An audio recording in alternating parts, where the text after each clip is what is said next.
नमस्कार दोस्तों, स्वागत है आप सबका आपके अपने यूट्यूब चैनल पे। माफ़ कीजिएगा, कुछ दिनों से वीडियो नहीं आ पा रही थी एनालिसिस की। आपसे कोशिश करूंगा कि डेली वीडियोस आ पाए आपके लिए।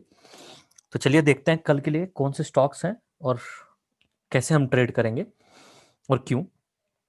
पहला स्टॉक है बजाज फिनांस। अगर आप देखें बजाज फिनांस बहुत दिनों से, जब से इसने ये लेवल ब्रेक किया है 3500 का, अगर देखें पिछली बार ये इसका अच्छा खासा सपोर्ट जोन था। लेकिन जब से इसने ब्रेक किया है तो बहुत दिनों से ट्राई कर रहा है ऊपर जाने का, लेकिन हो नहीं पा रहा है। आज इसने 3500 तोड़ दिया, 3500 का लेवल तोड़ के फिर वापस नीचे आया है। ये जबकि कुछ अच्छे समय तक के लिए था 3500 के ऊपर, लेकिन ये नीचे आ गया। अब हम क्या कर सकते हैं, ये हमारे एक अच्छे बाय में आएगा, क्योंकि जैसे मैंने बोला ये बहुत ही अच्छा लेवल था, इसने बहुत दिनों तक टेस्ट किया है और अब जाके ब्रेकआउट दिया है। तो और 3500 का लेवल एक अच्छा साइकोलॉजिकल लेवल है, सॉरी। तो यहाँ से अगर ये निकलता है तो बहुत ही आसानी से और बहुत ही तेजी से हमको 50 to 60 पॉइंट्स दे सकता है 3500 से। तो कल के लिए ये हमारे बाय के लिए होगा, बाय लिस्ट में होगा। अगला स्टॉक है ब्रिटानिया। ब्रिटानिया अगर आप देखें यहाँ पे एक बेहतरीन अपमूव के बाद जो फॉल आई थी मार्केट में, उसके बाद एक बहुत ही अच्छा अपमूव आया था इसमें। अगर आप देखें ये दुगना हो गया था बहुत ही कम समय में, बहुत ही कम समय में, क्योंकि ये एफएमसीजी रिलेटेड कंपनी है। बहुत ही कम समय में कंज्यूमर रिलेटेड है, तो बहुत ही कम समय में ऊपर चला गया क्योंकि कंजम्पशन तो था।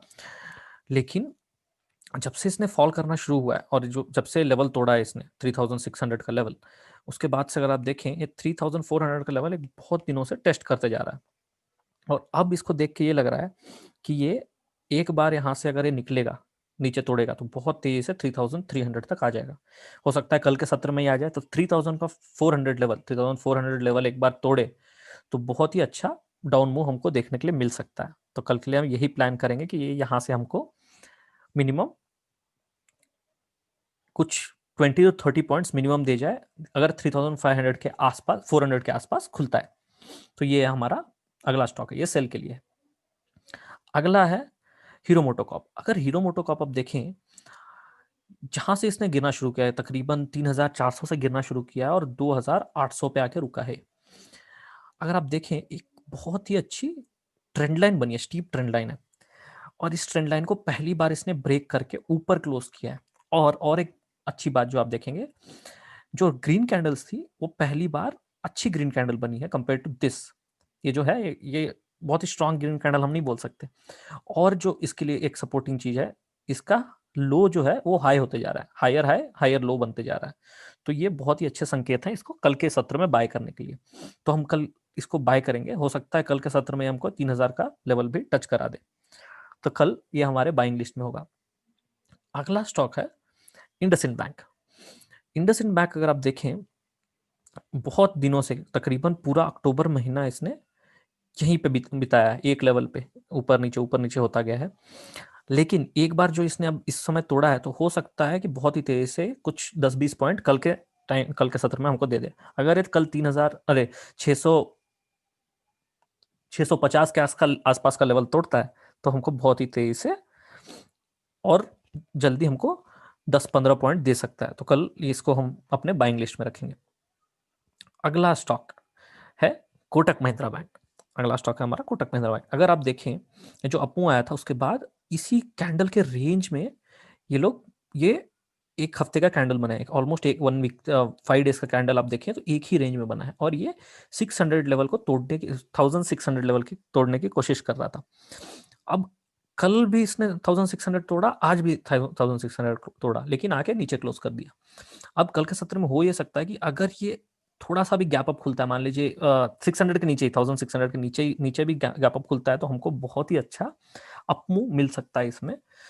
क्योंकि बैंकिंग स्टॉक्स अगर हम देखें तो बहुत ही अच्छे बुलिश मूव में है। अगर आप देखें ये ऑलमोस्ट अपने पिछले कोरोना फॉल के पहले के लेवल तक पहुंचने वाला है। बस 100 पॉइंट्स का डिफरेंस है, कुछ 120 पॉइंट्स का डिफरेंस है। तो हमको ये कल हमारे बाइंग लिस्ट में होगा। अब देखते हैं निफ्टी और बैंक निफ्टी हम क्या करेंगे।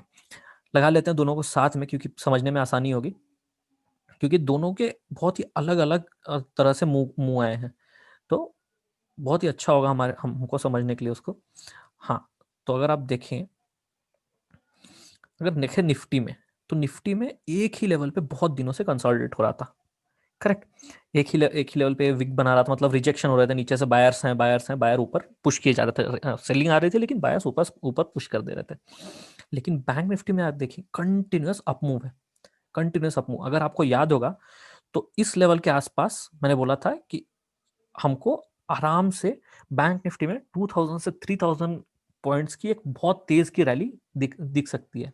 अगर आप देखें एक दिन में ही, पिछले 2 दिन में ही 23,900 से ये 25,700 पहुंच चुका है, मतलब 1800 पॉइंट सिर्फ 2 दिनों में।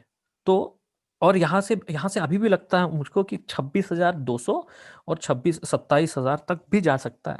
अगर 26,200 से एक बार रिजेक्शन आता है तो 26,600 से 200 से रिजेक्शन आता है तो बहुत ही तेजी से नीचे आ सकता है। नहीं तो 27,000 इसका एक अच्छा लेवल होना चाहिए बैंक निफ्टी का। ठीक है, तो अब देखते हैं कल हम क्या करेंगे, क्योंकि अभी बैंक इलेक्शंस चल रहे हैं, यूएस इलेक्शंस, उसके लिए मार्केट बहुत ज़्यादा वॉलेटाइल है उसकी वजह से।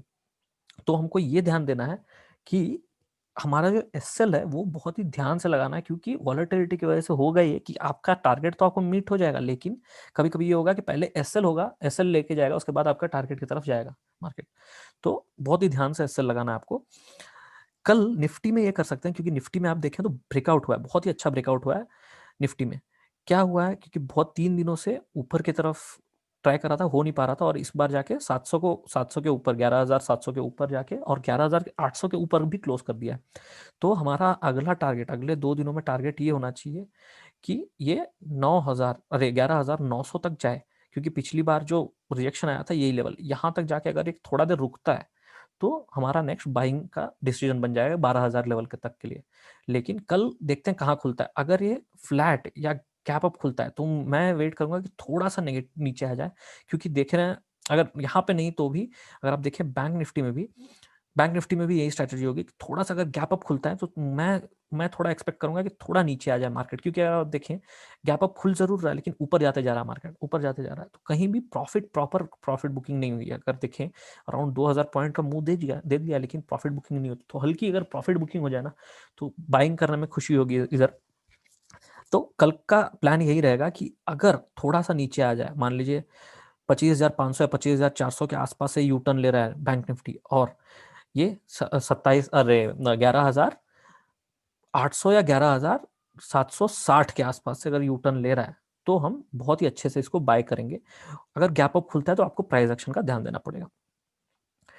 तो चलिए, आज के वीडियो में इतना ही।